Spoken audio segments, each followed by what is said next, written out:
नमस्कार, मैं सिरांधा आप सभी दर्शकों का अन्नदाता कार्यक्रम में स्वागत करती हूं। किसान हमारे देश के अन्नदाता हैं और वे ही हमारे देश के भाग्य विधाता हैं। ऐसे ही भारतीय किसानों को खेती बाड़ी से जुड़ी हुई बहुत सी नई लाभकारी जानकारियां देने के लिए हर रोज सुबह हम आपके साथ आते हैं। तो चलिए कार्यक्रम शुरू करने से पहले देखते हैं क्या है आज के अन्नदाता में। आम के बाग में किए जाने वाले जरूरी कार्य,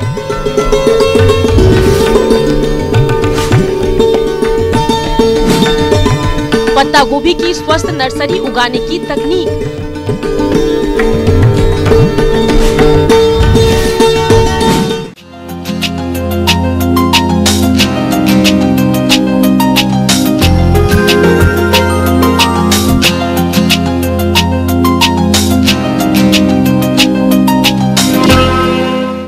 हमारे प्रदेश में आम की बागवानी सभी क्षेत्रों में देखी जा सकती है और जिन बागवान भाइयों ने इसके बाग लगाए हैं वह खरपतवारों का नियंत्रण कर उर्वरकों का प्रयोग करते हुए कीट और रोग नियंत्रण कैसे करें इस बारे में जानकारी दे रहे हैं फल अनुसंधान केंद्र ईटखेड़ी जिला भोपाल के डॉक्टर MS परिहार।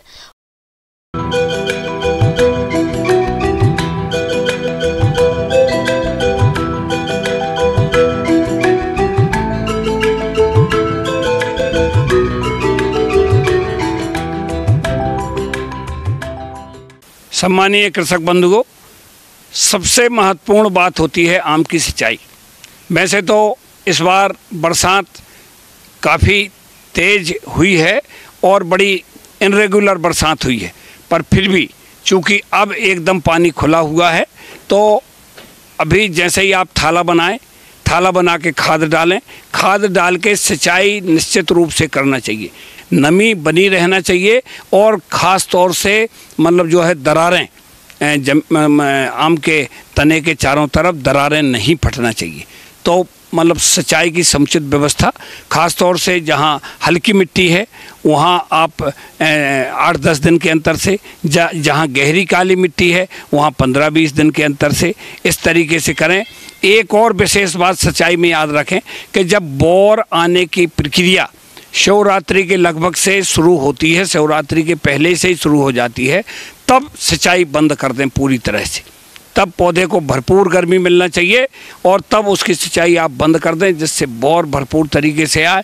बौर आने के बाद और फिर आप जो है वो उसकी सिंचाई करें जिससे बौर मतलब अच्छी तरह से फ्रूट सेट हो जाए और फल ना गिरे। अब आती है मुख्य बात ये कि आम जब इतना महत्वपूर्ण फल देता है तो उसको पोषक तत्वों की भी मतलब समुचित आवश्यकता होती है।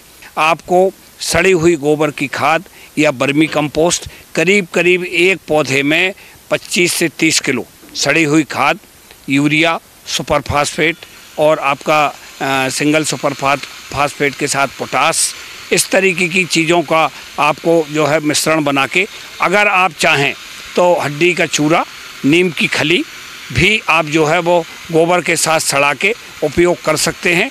कहने का मतलब ये है लिक्विड मैन्योरिंग अगर आप करेंगे और थाला बना के समय से पानी देंगे तो भरपूर बौर आएगा और बौर आने के साथ वो झड़ेगा नहीं। अगर आपने पानी और खाद भरपूर उसको दिया है तो उसमें इतनी स्ट्रेंथ होती है कि फिर झड़ने वाली कोई प्रक्रिया उसमें नहीं होगी और आपको अच्छे से अच्छा उत्पादन उस पर मिलेगा।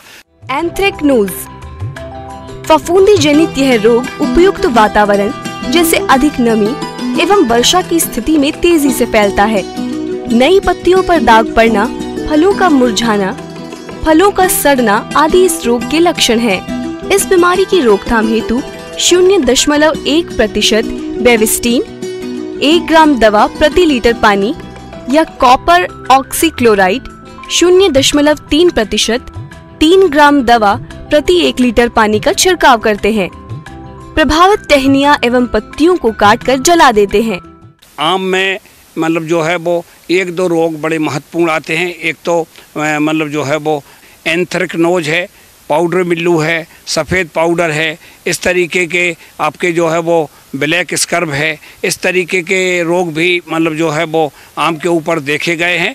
तो ख़ास तौर से एक फंजीसाइड मतलब एक फफूंदनाशक दवा और एक जो है वो आपका जो है वो कहना चाहिए कीटनाशक दवा, दोनों को मिला के जैसे कोई भी एक मोनोक्रोटोफास है या आपका जो है वो रोगवार है या और भी जो दूसरी कीटनाशी दवा हैं उनके साथ में कार्बनडाइजिन और मैनकोजेब को मिला के आप अगर छिड़काव करेंगे तो उसमें रोग और बीमारी दोनों चीज के लिए। आम का गुजिया कीट, ये सफेद रंग का चपटे आकार का कीड़ा आम की बौर तथा पत्तियों का रस चूसता है। फलस्वरूप पत्तियां तथा बौर सूख जाते हैं। इनकी मादा गर्मी के दिनों माह जून में पेड़ से उतरकर जमीन के अंदर लगभग 15 सेंटीमीटर गहराई में अंडे देती है। इन अंडों से दिसंबर जनवरी में बच्चे निकलते हैं और 2-3 दिन बाद ये पेड़ पर चढ़ना प्रारंभ कर देते हैं और फूल एवं फल का रस चूसना प्रारंभ कर देते हैं। और आम का जो कीट है मुख्य रूप से लाल चीटा, इसमें काफ़ी बड़े स्तर पर नुकसान पहुंचाता है और मतलब जो है वो थक्के के थक्के इस तरीके से पत्तों को इकट्ठा करके और बड़े बड़े मतलब जो है वो कहना चाहिए जाले बना देता है, जिससे प्रकाश संश्लेषण की जो प्रक्रिया है वो अवरुद्ध होती है और ख़ास तौर से बौर आने की जो अवस्था है उसमें काफ़ी नुकसान मतलब जो है वो पाया जाता है। इसके नियंत्रण के लिए कार्बनडाइजिन मैनकोजेब का पाउडर या सबसे देसी दवा है नीला तोता चूना और पानी, उसको एकत्र करके और मतलब जो है 5-5-50 का नीला तोता चूना और पानी को मिला के मिश्रण बना के और उसको छान के उसका छिड़काव भी कर सकते हैं। और अभी बरसात चूँकि ख़त्म हो रही है तो बरसात ख़त्म होते ही उसकी पुताई तने पे कर दें, जिससे कि जो ख़ास तौर से लाल चीटा है वो पौधे पे चढ़ नहीं पाएगा और मतलब जो है वो कहना चाहिए कि उसके झुक्के नहीं बना पाएगा, जिससे कि मतलब जो है बड़े बड़े मतलब जो है वो अपना घर बना लेता है और उससे नुकसान होता है वो बच जाएगा। किसान भाइयों, अभी तक आपने खेती से जुड़ी हुई कुछ उपयोगी जानकारियां देखी। अब लेते हैं एक छोटा सा ब्रेक, जल्द ही लौटेंगे और कार्यक्रम में आगे भी हैं खेतीबाड़ी से जुड़ी हुई महत्वपूर्ण जानकारियां। आप बने रहिए हमारे साथ।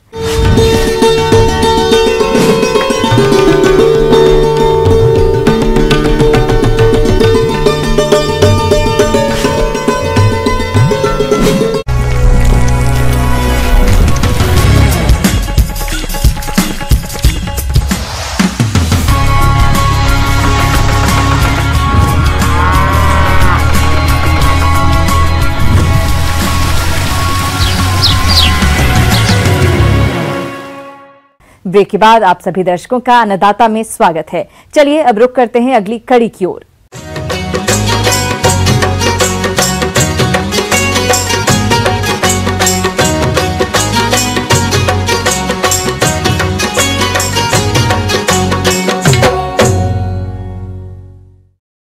सब्जियों की मांग हमेशा रहती है, जिससे इसकी खेती करने वाले किसान अच्छा लाभ कमाते हैं। तो जो किसान भाई पत्ता गोभी की खेती करना चाहते हैं उनके लिए इसकी नर्सरी तैयार करने का सही समय है। तो पत्ता गोभी की स्वस्थ पौध कैसे तैयार करें, इस बारे में जानते हैं डॉक्टर गोंदरा मांडी से।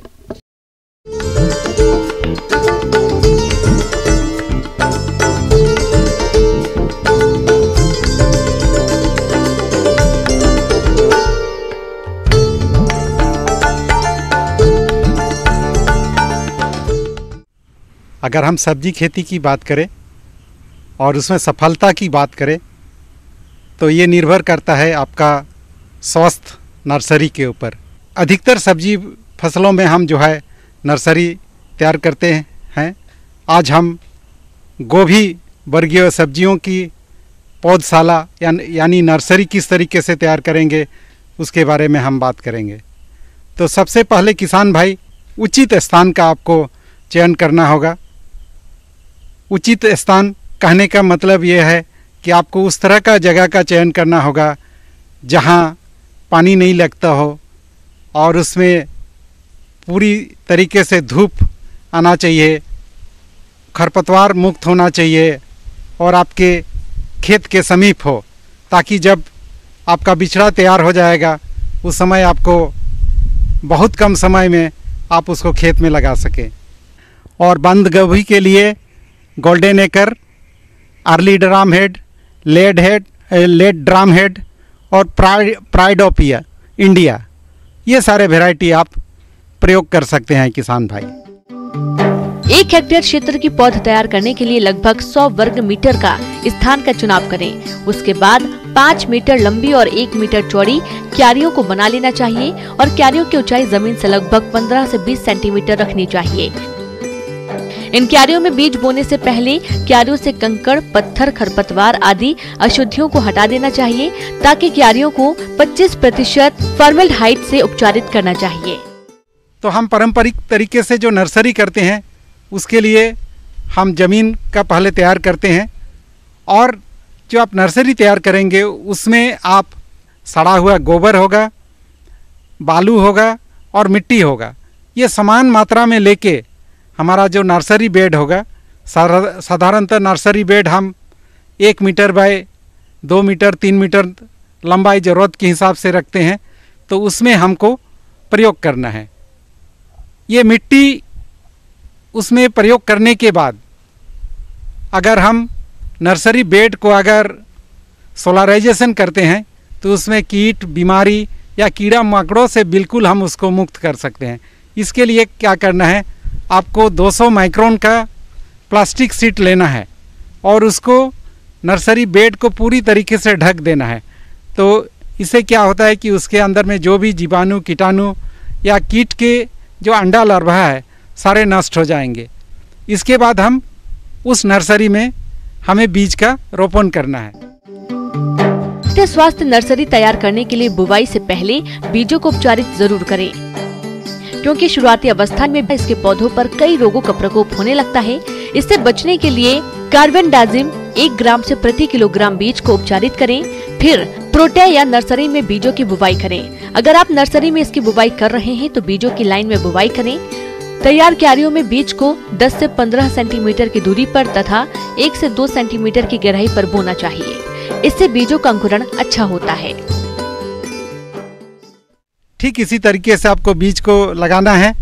बीज लगाने के बाद उसके ऊपर में हम पुआल से या सूखी पत्तियों से उसको आच्छादन करते हैं ताकि बीज को ज़्यादा से ज़्यादा गर्मी मिले, और गर्मी मिलने से क्या होगा, आसानी से उग आएंगे। और जैसे ही बीज अंकुरन की स्थिति में आएगी, जो आप आच्छादन लगाए हैं, जो मल्चिंग किए हैं, उस कोभर को हटाना है और इसके बाद बीज से अंकुर होने के बाद आपके पौधे सतह बढ़ने लगेंगे। अगर आपका बिछड़ा काफ़ी घना है तो उसको पतला करना है, थिनिंग करना है। इसके बाद उसमें अक्सर देखा गया है कि कभी कभी नर्सरी में कई प्रकार के खरपतवार उग आते हैं, तो आप खरपतवारों को अपने हाथों से हटाना है ताकि जो पौधशाला में पौध तैयार हो रहे हैं उनको उचित खाना मिले। इसके बाद देखा गया है कि काफ़ी बार उसमें कई प्रकार की बीमारी, सड़न गलन पैदा करने वाले बीमारी लग जाती है, तो उसको दूर करने के लिए किसान भाई आप जो है बेविस्टिन या ब्लाइटॉक्स 2 से 3 ग्राम प्रति लीटर पानी में घोल करके उसको स्प्रे कीजिए, तो आपका जो पौधशाला में जो सड़न गलन की समस्या होती है इसको दूर किया जा सकता है। आगे और भी हैं खेतीबाड़ी से जुड़ी हुई बहुत सी रोचक जानकारियां, पर यहां पर रुकेंगे एक और छोटे से ब्रेक के लिए। जल्द हाजिर होते हैं।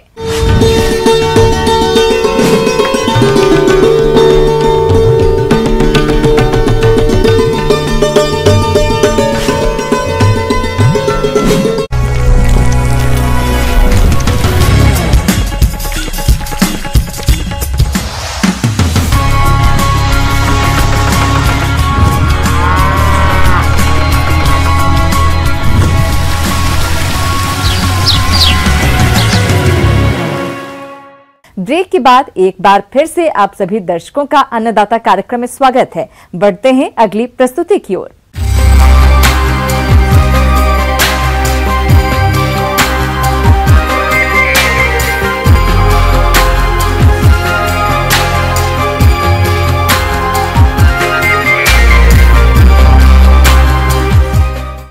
फसलों फसलों में रोगों का प्रकोप होता रहता है, जिनके नियंत्रण के लिए किसान विभिन्न दवाओं का प्रयोग करते हैं, लेकिन रोगों के नियंत्रण में ट्राइकोडर्मा किसान के लिए वरदान साबित हो रहा है। आज हम आपको गांव इटावा भोपजी जिला जयपुर के किसान जगदीश प्रसाद यादव से मिलवा रहे हैं, जो ट्राइकोडर्मा का फसलों में उपयोग कर रहे हैं।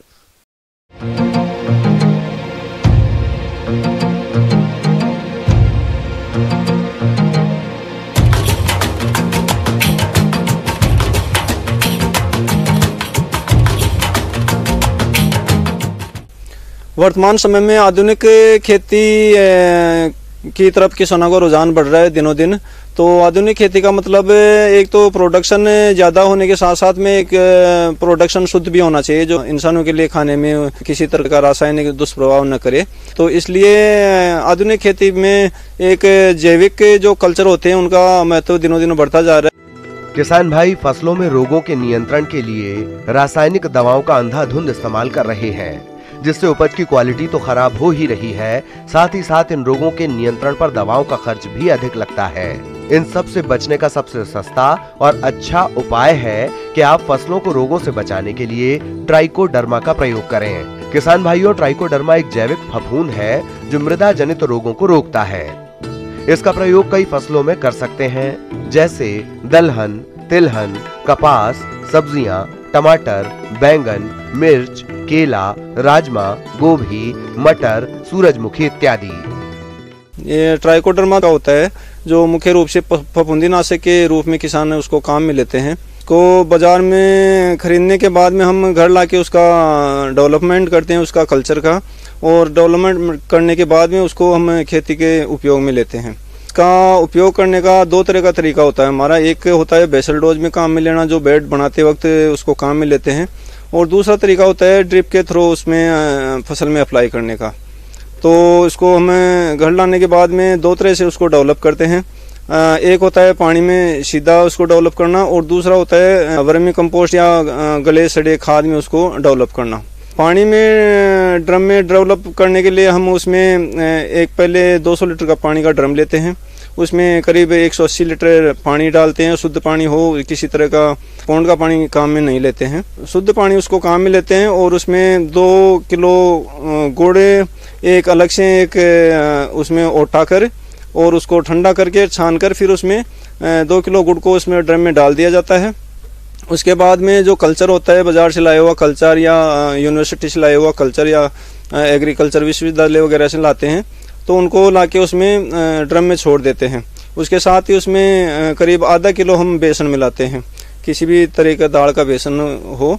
तो बेसन मिलाने के बाद में उसको हम डंडे से हिलाते रहते हैं। तो करीब 6 से 7 दिन तक इसको सुबह शाम दोनों टाइम उसको डंडे से हिलाते रहते हैं, और धीरे धीरे वो झाग देना शुरू कर देता है। झाग देने के बाद में जब झाग शांत हो जाते हैं करीब 6 से 7 दिन के बाद में, तो उसको हम ड्रिप के थ्रू अप्लाई करने के लिए उसको छान कर कभी भी उसको अप्लाई कर सकते हैं। तो उसको बनाने के 15 से 20 दिन के अंदर अंदर हम उसको काम में ले लेते हैं।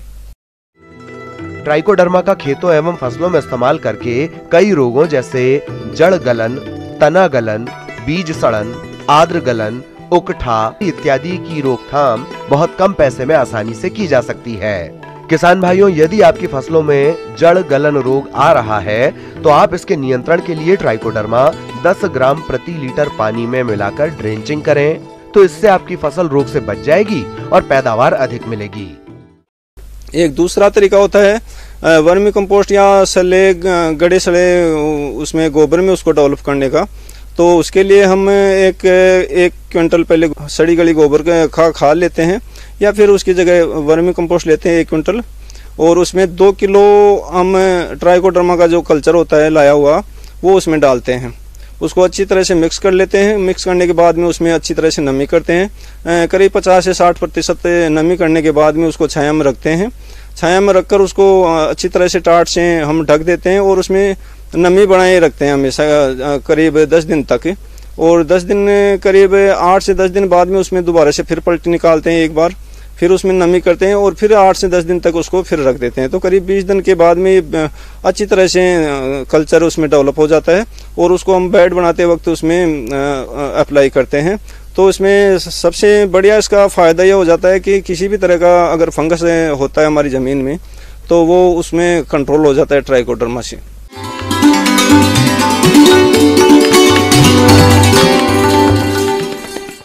अन्नदाता हेल्पलाइन निःशुल्क फोन संपर्क सेवा के माध्यम से आपके द्वारा पूछे गए प्रश्नों में से 1 या 2 महत्वपूर्ण प्रश्न को हम अपने कार्यक्रम में शामिल करते हैं। इसके तहत आज का चयनित प्रश्न और उसका जवाब इस प्रकार है।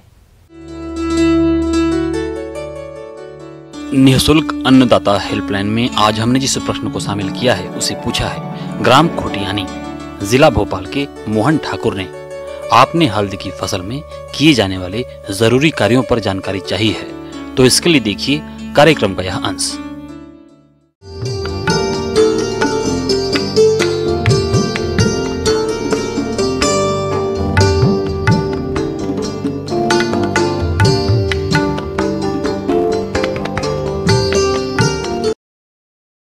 किसान भाइयों, अगर हम हल्दी की बात करें तो हमारे किसान भाई इसको एक उत्तम फसल के रूप में खेती करते हैं और इससे अच्छा लाभ भी प्राप्त होता है, इसका बाज़ार में भाव भी अच्छा प्राप्त होता है। लेकिन वर्तमान में हल्दी की फसल की जब हम बात करते हैं तो इस समय कुछ समसामयिक बातें हैं जिनका विशेष रूप से आपको ध्यान रखना है। किसान भाइयों, हल्दी की फसल से ज्यादा उत्पादन प्राप्त करने के लिए फसल को खरपतवारों से मुक्त रखते हुए मट्टी चढ़ाने का कार्य कैसे करें, आइए जानते हैं। आपने हल्दी लगाई थी उस समय से लेकर अब तक आपने एक बार खरपतवारों का नियंत्रण कर चुके होंगे, मतलब इस वक्त आपका समय है दूसरी बार आपके खेतों में जो आपके खरपतवार निकल चुके हैं या वर्षा काल के दौरान आपने किसी प्रकार का कार्य खेत में नहीं कर पाए हैं और बहुत ज़्यादा खरपतवारों की समस्या आपके खेत में हो गई होगी, तो आपको चाहिए इस समय कि खरपतवारों का नियंत्रण करें और जो निंदाई गुड़ाई का कार्य है वो विशेष रूप से मौसम खुलने पर आपका कराएं ताकि पौधों को अच्छा विकास हो। दूसरी बात है कि इस वक्त आपको ध्यान रखना है कि कुशल श्रमिकों के माध्यम से आपको इसमें मिट्टी चढ़ाने का कार्य विशेष रूप से कराना है, क्योंकि ये वानस्पतिक वृद्धि के साथ साथ जो हमारे हल्दी की गांठ है उनका बढ़वार का टाइम है या उनका विकास का टाइम है। ऐसे समय में मिट्टी चढ़ाने का कार्य विशेष रूप से कराना आपको बहुत आवश्यक है।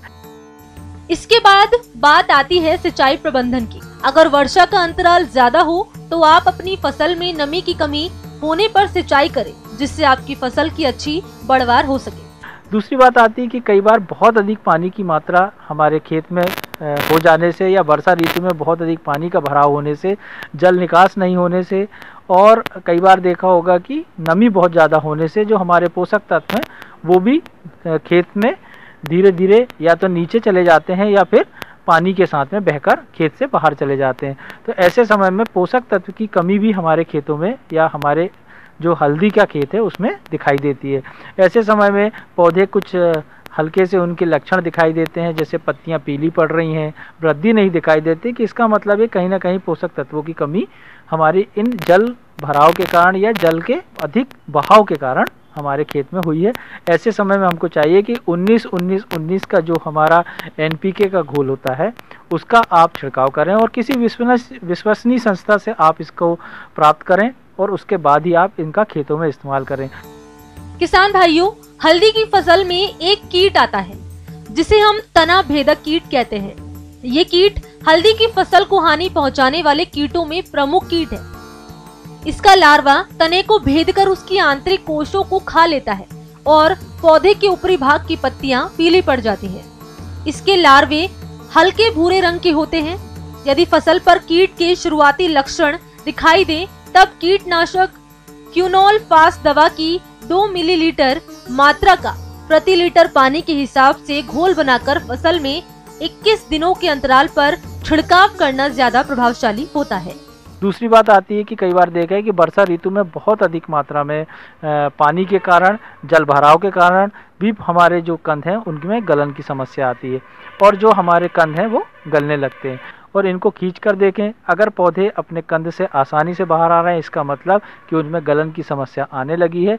और ऐसे पौधों को, कंद को निकाल कर देखें। अगर कंद को आप निकाल के देखते हैं तो उसमें जब आप दबा कर देखते हैं तो कहीं ना कहीं कंद में गलने के कारण पूरा उसमें पानी निकलता है और पौधों जो हमारे कंद हैं वो पूरे गल चुके होते हैं। तो ऐसे पौधों और ऐसे जो कंद हैं इनको आप क्यारियों से या हमारे खेत की जो मेड़ है उससे निकाल लें बाहर और उनको बाहर ले जाकर नष्ट कर दें। दूसरी बात आती है कि जहाँ से आपने इन कंदों को निकाला है उस जगह पर आपको रेडोमिल दवा जो होती है या फिर जो हमारी वावेस्टिन दवा है, इसका लगभग 2% का घोल बनाकर और उस जगह पर ड्रेंचिंग करना है। ड्रेंचिंग का मतलब कि आप जहाँ से पौधे या कंद निकाले हैं उस स्थान पर इन दवाओं का 2% का घोल का अच्छी तरीके से छिड़काव करना है, ताकि अन्य पौधों को इस बीमारी का या गलन की समस्या अन्य पौधों पर ना आए।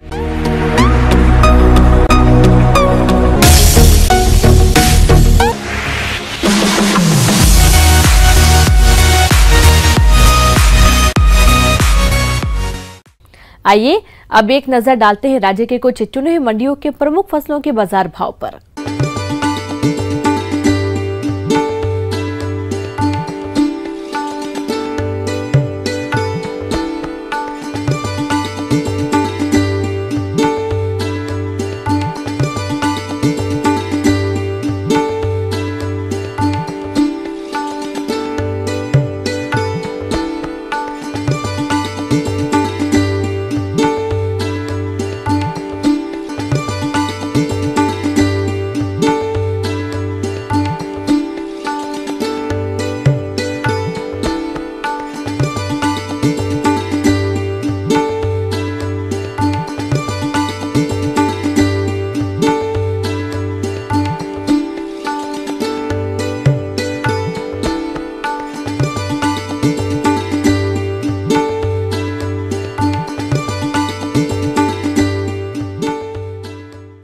किसान भाइयों, अन्नदाता आपकी सेवा के लिए संकल्परत है। कृषि संबंधित समस्या और सुझावों के लिए आप हमें इस पते पर संपर्क कर सकते हैं। प्रोड्यूसर अन्नदाता, news 18 Madhya Pradesh Chhattisgarh, Ramoji film city Hyderabad 501512। साथ ही आप हमें ईमेल भी कर सकते हैं। हमारा ईमेल है p18annadatamp@nw18.com। इसके अतिरिक्त आप हमें निःशुल्क हेल्पलाइन नंबर 180041921555 पर सोमवार से शनिवार सुबह 10 बजे से शाम 4 बजे के बीच संपर्क कर सकते हैं। किसान भाइयों, अब समय हो रहा है आपसे विदा लेने का, तो हमारी पूरी अन्नदाता टीम को दीजिए इजाजत। कल फिर आपसे मुलाकात होगी कृषि संबंधित कुछ और महत्वपूर्ण जानकारियों के साथ। नमस्कार।